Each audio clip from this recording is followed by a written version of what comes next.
जोहार साथियों। बहुत इम्पोर्टेंट मुद्दे पे मैं आप लोगों से मुखातिब होने जा रहा हूँ। जल्दी से आप लोग लाइव पे आ जाइए।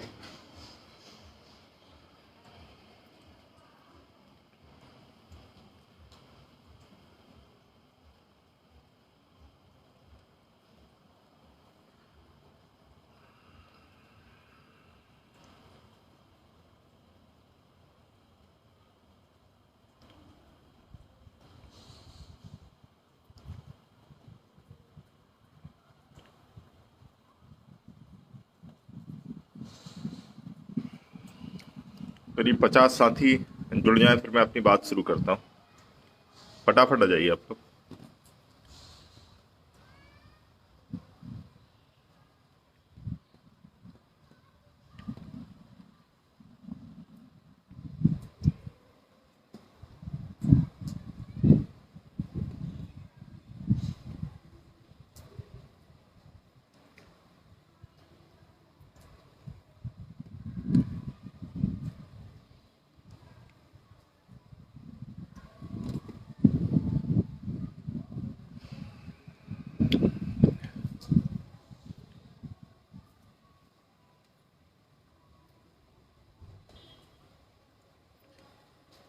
29 नवंबर को मध्य प्रदेश सरकार ने कमेटी का गठन किया है जो भू राजस्व संहिता 1959 की धारा 165 में संशोधन पर विचार करेगी।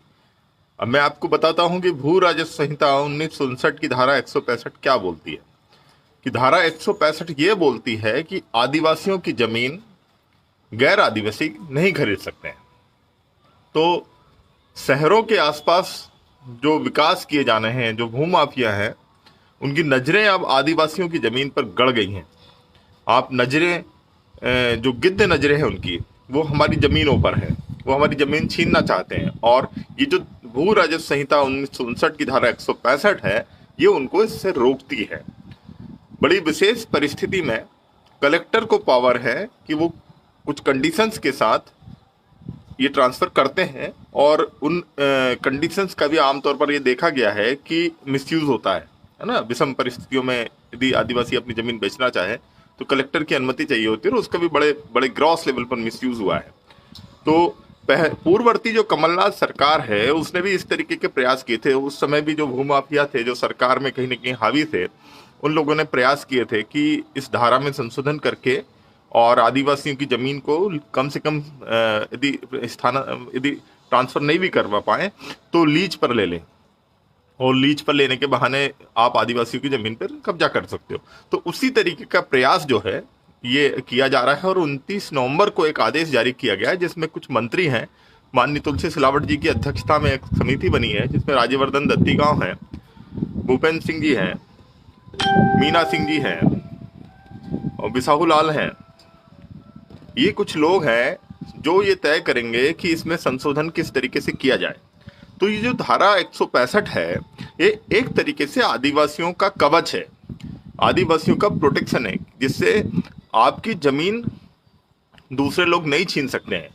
तो ये जो बिरसा मुंडा हैं, जो टंट्या मामा हैं, टंट्या भील जिन्हें हम बोलते हैं, आज इन लोगों ने अंग्रेजों से, साहूकारों से, जमींदारों से, राजे रजवाड़ों से संघर्ष करके ये जो भू राजस्व संहिता, जो लैंड एक्विजिशन एक्ट बनाया, जिसमें हम आदिवासियों के अधिकारों का संरक्षण किया गया कि कोई हमारी जमीन नहीं छीन सकता है।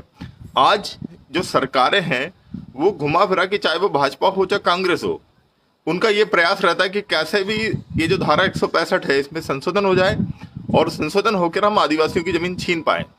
तो मैंने अपने फेसबुक पेज पर वो और जो कमेटी बनी है उसकी कॉपी डाली है। और ये जो जुलूस और जलसे का जो शोर है, ये जो बिरसा मुंडा जी के नाम पर भोपाल में लोग एकत्र किए गए, अभी पाताल पानी में, ये जो पूरा माहौल बनाया गया, आपको इस पूरे माहौल में आप डूब जाइए। आपके नाम पर, आपके महापुरुषों के नाम पर मूर्तियां बिठाई जा रही हैं, बस स्टैंड के नाम और यूनिवर्सिटीज के नाम भी अब होंगे। देखते जाइए आप जिस तरीके से पूरा एक माहौल बना है 1 महीने का, जिसमें आदिवासी पूरा डूब गया है। इसकी आड़ में ये सब शुरू कर दिया गया है। और हमारी जमीनों को छीनने के प्रयास का पहला स्टेप है।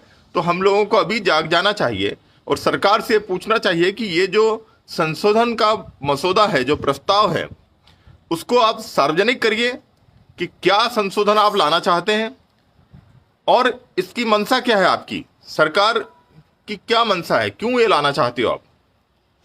क्या आदिवासी संगठनों ने आपसे मांग की है? और इतने प्रमुख संशोधन पर इस तरीके से गुपचुप लाया जा रहा है, उसको कैबिनेट को पता नहीं है, ट्राइबल एडवाइजरी काउंसिल को पता नहीं है, राज्यपाल के संज्ञान में यह मामला नहीं है। तो इस तरीके से आदिवासियों के साथ यदि आप धोखाधड़ी करेंगे तो आदिवासियों का वोट आप नहीं पा पाएंगे। मंत श्रीमंत सामंतों के इशारों पर ये जो संशोधन लाने की आप कोशिश कर रहे हैं, जैस उसको कभी भी आपकी मंशा को पूरा नहीं होने देगा। हम लोग जमीन पर उतरेंगे और यदि इस तरीके के प्रयास किए गए तो ईंट से ईंट बजा देंगे।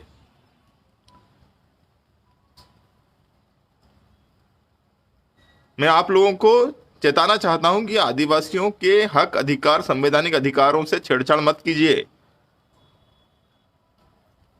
ये माननीय जयपाल मुंडा जी के कारण हमको अधिकार मिले हैं। संविधान की 5वीं अनुसूची कि 5(2)(1) का खुला उल्लंघन है यदि आप इस तरीके का संशोधन करते हैं तो। और हम लोग यदि आप इस तरीके का संशोधन करते हैं, हम लोग हाईकोर्ट को अप्रोच करेंगे, रिट पिटीशन फाइल करेंगे और इनको क्वेश्चन करवाएंगे। इस तरीके से आदिवासियों के पीठ में छुरा घोंपने की कोशिश मत कीजिए। और जिन लोगों के इशारों पर आप कर रहे हैं, जिन पूंजीपति भूमाफियाओं के इशारों पर कर रहे हैं, वो लोग किसी के सगे नहीं होते हैं, उनकी कोई पार्टी नहीं होती, न वो भाजपा के न कांग्रेस के। सिर्फ मुनाफा कमाना, लोगों की जमीनों पर कब्जा करना उनका उद्देश्य है। माननीय मुख्यमंत्री शिवराज सिंह चौहान जी से मेरा निवेदन है, हाथ जोड़कर निवेदन है कि इस तरीके से जो भी संशोधन लाए जा रहे हैं भू राजस्व संहिता में धारा 162 के, आप संज्ञान लीजिए और आदिवासी संगठन और आदिवासी इसके सख्त खिलाफ है। किसी भी कीमत पर हमारे हक अधिकारों से छेड़छाड़ न की जाए।